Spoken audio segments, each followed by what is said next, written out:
ฝรั่งมันเข้ามาไหมไอ้อิตาลีนะฝรั่งที่ยังตัวอย่างแกะนะครับ ใช่เลยทำไมวะมัน เพราะว่ามันไม่ยินมาอ่ะ ดูแรงคือทำไมมันไปไหนมาทำไมมันเกิดย้าย ไม่มันเข้าประเทศอื่นไม่ได้หรือเปล่าตัวมันเตี้ยจะตายแค่ อาจจะโดนบูลลี่ก็ได้เนี่ยภาพนี้ก็ได้ คุยเรื่องอะไรกันวะฝรั่งที่เข้ามาใหม่ อิตาลีอ่ะเด็กอิตาลีอ่ะ บุรีเพื่อนนี่ คือตัว มันมียีนฝรั่งไหมบุรีเพื่อนทำไมชีน่ะลูกครึ่งมึงยังไม่เห็นบุรีเลยวะ เขาเกิดมาครับ มึงก็คิดว่าแบบเป็นเพื่อนคนยังไงจะบุรีกันทำไมวะ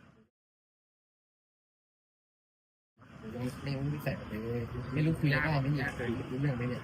ก็เพื่อนอ่ะก็เหมือนกันอ่ะย้ายมาจากที่ไหนมันก็ไม่เกี่ยวหรอกเว้ย